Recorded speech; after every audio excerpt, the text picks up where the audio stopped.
All right, we are live. Hey everybody, how you doing? It's your man Jay Kevin here with uh special ghost or special guest and co-host Antonio and April back again, just having conversations that hopefully help in some way, shape, or form when it comes to you living your life, when it comes to your health, wealth, relationships, and purpose, your happiness.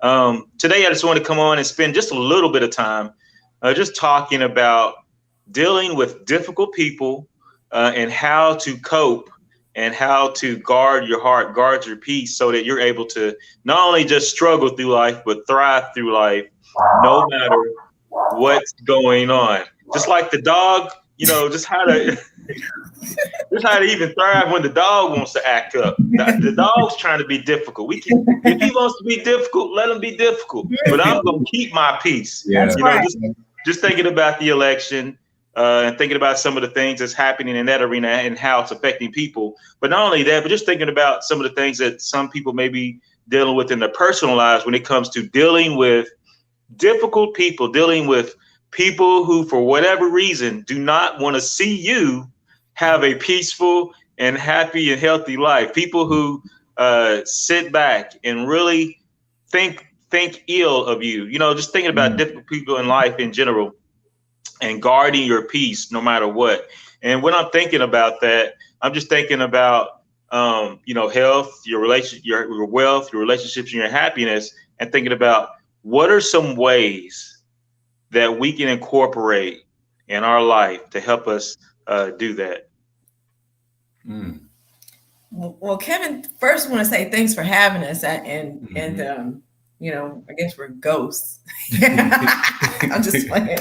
I'm just ghosts. Yeah. If I don't now, one of the frameworks that's popping in my mind that we often allude to is the 4 C's. It's talking about contributing, connecting, eating, and what was the other one? Cooking. You said cooking. Yeah, cooking.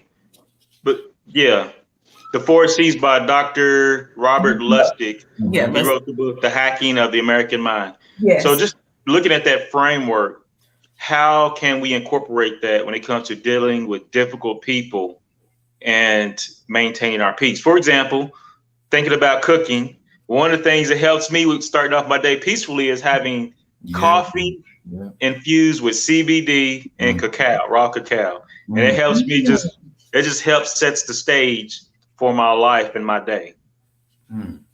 Interesting. Kevin, I almost kind of want to take it in a bit of a different direction, and I don't want to go off the map. But on the topic that we were talking about, what I found in my personal life is the way what impacts the way that I deal with difficult people, whether they be in my family or maybe on the job, is my past. I've had to look back on like how my past has shaped and molded the way that I deal with difficult people. So, for example, if you grew up, you may not have been aware of it until you got older. But if you've dealt with rejection, so for instance, maybe your parents got divorced at an early age. Maybe you didn't get the acceptance that you needed from your father or even from a sibling.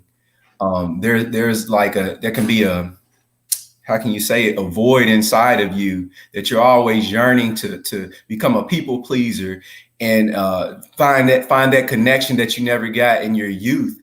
And so when you're dealing with difficult people, sometimes you're dealing with it. You can deal with them in a wrong way because you're dealing with them from a place of hurt or a place of rejection. And it can manifest probably in different ways. For some people, they can be more guarded and more rigid. For some people, they become a doormat. And because you want to, you're kind of trying to make up for that lost ground. And when you were young from that rejection experience, you're doing anything you can to please this person, even though they're just treating you, for lack of better words, like dirt. And so whatever you can do to please them, you're constantly, rolling yourself out like a doormat, if that makes sense. And so I was just telling Kevin, that in dealing with difficult people, sometimes we don't realize it, but we're dealing with them from a place of hurt and rejection from our past. Mm-hmm. Oh, wow. So you're saying first and foremost, just looking at difficult people, first we have to look at ourselves. Yeah. Right. To see where we may be lacking in order. Okay. Dang, I didn't think about that. Yeah, most definitely. Just like I said, that's coming from a place of experience, Kev. Yep. I don't really have a framework that I can lay out for it right now, but just experience. At some point, I would hear it from other people like, "Hey, man, you don't have to accept that from that person, and why are you so nice, or this or that?" And then one day it kind of, I don't know. It's almost like I was able to see myself from an outside point of view. That I'm allowing myself to become a pushover. And where did that come from? And then I realized, well, I never did get that acceptance and that love that I needed from my father. And so I'll do whatever it is that I can to make somebody else feel comfortable, even if they continue to reject me. And so anyway, so what you're saying is, when it comes to difficult people, you have to be aware of self, and you have to be capable and able to set boundaries. Just going back to the second part of the question, the statement of guarding your heart, which means to set boundaries up about what you will accept and what you won't accept, and thinking about those things and what's really important to you and how it affects you and your emotions and your thinking, and also physically. What are some things you got to set boundaries and be strict and militant about those boundaries when it comes to difficult people? Yes, most definitely.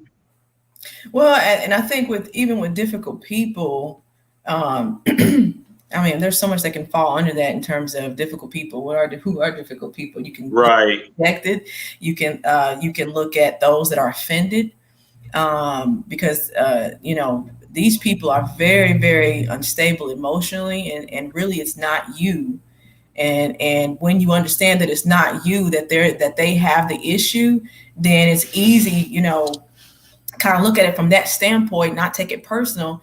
And like you said, and like we said about guarding our hearts, guarding, you know what I mean? Like I said, difficult people, what falls under that? What falls under that? Angry people? Well, by difficult, you could say that people with certain personality traits or emotional characteristics that make it difficult for you to communicate with them. The ability to effectively cope with such people while maintaining a healthy environment is known as the skill of dealing with difficult people. Yeah, and not allowing them, I think when we say guard our hearts, not allowing them to draw us in emotion. Exactly. And that's the biggest key, Kevin, if you can guard yourself and keep them, like I said, keep yourself from being drawn emotionally in. That's really in every aspect. We can even talk about, like I said, that's even social media. That's even, or the narrative of social media at times, or that's, like I said, like we said, with difficult people, not allowing them to draw you in emotionally, not allowing their words to penetrate. And so, looking at it from that standpoint that, we don't take that personal because, like I said, I'm sorry, go ahead. No, you all just got my wheels turning. And I was just thinking from a spiritual aspect, like I was saying, I was trying to personalize this, and say, for instance, you grow up, maybe you don't have that perfect family unit. And so therefore you're lacking in your identity. You really don't have a foundation of who you are. A lot of times that plays a role in how we deal with people, difficult people, how we deal with rejection, how we deal with anger and all those things. But it's not until you become into your identity rests in which God, that's right. That's it. And I was as I began to God began to mature me and began to show me where my identity rests in him. It didn't rest in like basketball and all these different things. Those things were temporary. Some of the things, you go through are temporary. Kind of God may allow you to just kind of have a temporary thing to help you to get through until he shows you where your true identity is in him.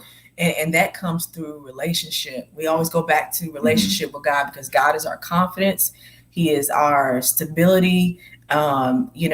everything, our foundation is built upon him. Mm-hmm. And so, like you said, he's the one that reveals to us who we are in him. And so if we understand who we are in him, then we don't allow people to penetrate our, like you said, we set boundaries, and we don't allow people to penetrate our sphere. You know what I'm saying? You become more well-rounded, and balanced. You know what I'm saying? And so you're able to cope. You're able to deal with things a lot better. Mm-hmm. Difficult people. You're able to forgive.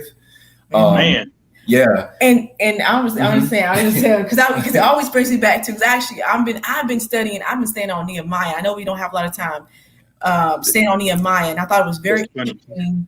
Yeah. So in Nehemiah, and we talked about this the last time we touched on it, just how Tobiah and Sanballat, specifically, like we talked about, how they continue to harass, make efforts to get him to come off of the wall, right? To come down. And really, they were really trying to. They had, of course, their agenda was to kill him, but they were trying to say, they were using it in a way of, come down. We need to talk about this. And so I remember that Nehemiah said, listen, he said, we were all afraid because of their tactics. He said, but God, he said, I pray to God. He said, God, strengthen us. And so God is the one that can strengthen you against people that seek to hurt you, that seek to take your life. And so, it always goes back to, and once again, not responding out of emotion. And that's exactly what Nehemiah did. Yeah. He did not respond out of emotion. No. He went back to, he went into prayer. Exactly. And he said, I perceived that they were trying to get him distracted and come down from building the wall. Mm-hmm. So he perceived it, and he had discernment about what they were doing. Man, you really hit on it when you talked about having your identity, and then also, Nehemiah knew his identity. Yeah. He knew his purpose. Yeah. He knew what he was supposed to do, and he wasn't going to let anything stand in his way as far as him carrying out his agenda. He stayed on task. Like you said, they were trying to goad him into coming down to where they were, so they can do him harm, be hostile towards him. But he stayed where he was, and he was willing, even though he was fearful. They were afraid. He talked about they had a sword in one hand and was working with the other. So they were, if you wanted war, bring it. They were ready. But if you don't, we're going to continue on about our life and do what we're supposed to be doing. Yes. Yeah. And not emotionally getting drawn into the tactics and into the things that Tobias and the group, the allegiance was trying to get him to do. Man, that's powerful. And like you said, Kevin, so here's the thing. What made, he understood who he was. He understood what he was commissioned to do by God. Mm-hmm.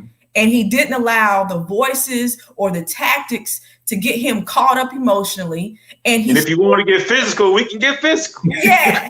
But here's the thing. He stayed the course and he finished. Yeah. That's it. And so that's very powerful when you look at that thing, and you can apply that to, our topic, what we're talking about in terms of, dealing with difficult people. Yeah. Man. God that strengthened them. It was God that gave them the strategies. Like you said, too, one was working on the wall. The other one had the weapon in the hand. You know what I'm saying? Dang. So what made you stay on Nehemiah for a while? You just been stuck in there for a while? I've been in that place, Kevin, because I feel like in this time, God, I told you, we're looking at the breaches in the work that God wants to do in our lives, the issues that we have, because God is trying to prepare us for the next season, for the next place that he wants his people to be in. And so I feel like, what God has just been dealing with me on is that we need to rebuild the wall, repair the breaches, so that there's no place that the enemy can come in. You know what I'm saying? And because if you look at it, the breaches were considered a weakness. Yes. See, God is trying to take his church, where God is trying to take his people. We cannot have any weaknesses. We cannot have any breaches where the enemy can come in. And so this time is to get close to God and let him rebuild the walls where there is, like I said, there's no breaches. Mm-hmm. And so that's where I've been. And I said, okay, until I get that in my spirit, Father, I'm going to stay right here. And the church could be two or more people. Yeah, that's right. Together in his name. There he will be in the midst. That's right. That's right. Man, I'm learning, Kevin. I'm learning this. God, we're not confined to the four walls. That God has people everywhere, and they call it the marketplace. So God's got people in all kinds of positions that we don't even, that we don't even consider. You know what I'm saying? And so we've got a place, and we have a position, or what am I trying to say? We have we have an idea of what a God's people look like. But God, you got to take the blinders on. Oh man, yeah. God got people everywhere. Beautiful.